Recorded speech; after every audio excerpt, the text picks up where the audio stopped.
Historia de la filosofía, por Nicolás Abagnano, volumen 2, 154, parte quinta.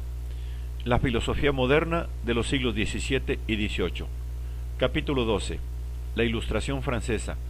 485. Voltaire. Vida y escritos. Francisco María Arouet, llamado Voltaire, nació en París el 21 de noviembre de 1694.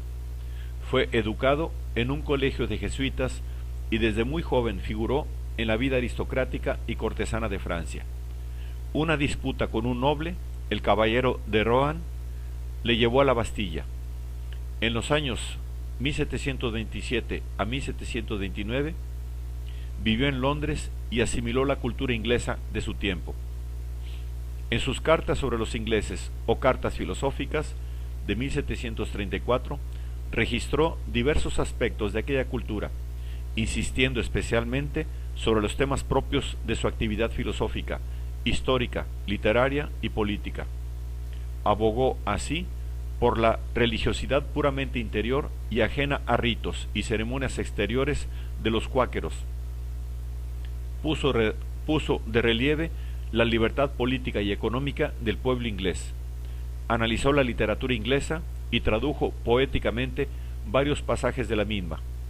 Y en medio de todo ello, exaltó la filosofía inglesa en las personas de Bacon, Locke y Newton. Comparando a Descartes con Newton,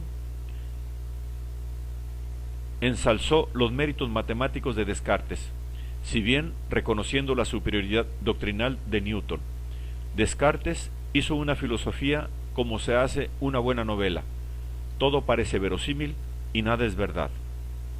El mismo año de 1734, Voltaire publicó su Tratado de Metafísica, manteniendo los temas filosóficos que ya había expuesto en las cartas sobre los ingleses. En 1734 vivió en Cirey, junto a su amiga Madame de Châtelet. Fueron estos los años más fecundos de su actividad de escritor. Voltaire publicó entonces numerosísimas obras literarias, filosóficas y físicas. En 1738 aparecieron los elementos de la filosofía de Newton y en 1740 la metafísica de Newton o paralelo entre las opiniones de Newton y Leibniz. En 1750 aceptó la hospitalidad de Federico de Prusia en el Palacio de Sanssouci, donde permaneció unos 3 años. Al interrumpir sus relaciones de amistad con Federico y tras varias peregrinaciones, se estableció en Suiza, en el castillo de Ferney, 1760, donde continuó su incansable actividad que le convirtió en cabeza de la Ilustración europea, defensor de la tolerancia religiosa y de los derechos del hombre.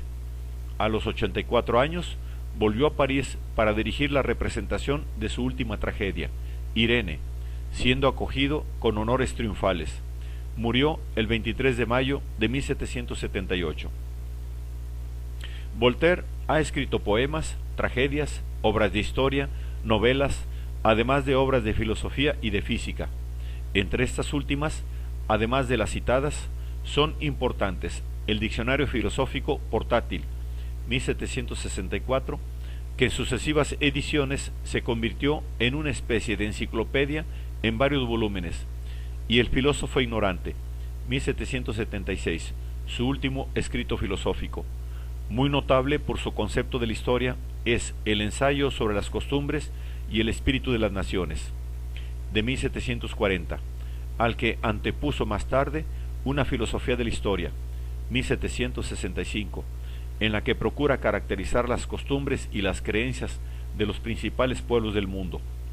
Otros escritos menores de cierto relieve se citarán a continuación.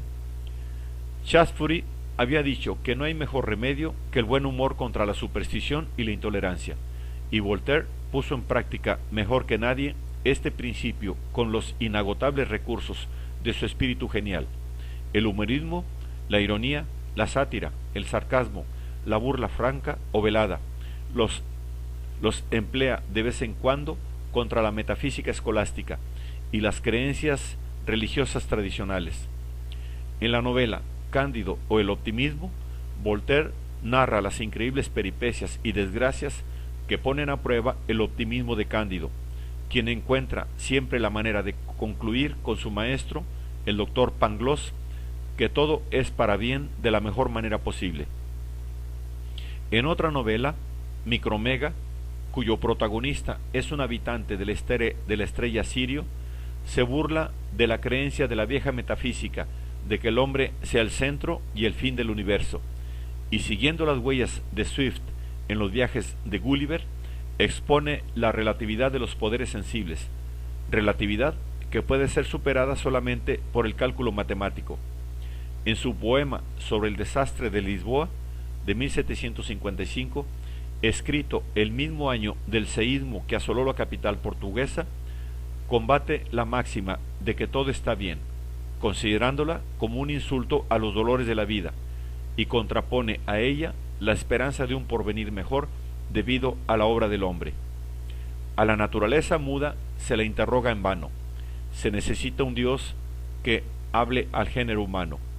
Su obra, sólo Él podría la explicar, reconsolar al débil y al sabio iluminar.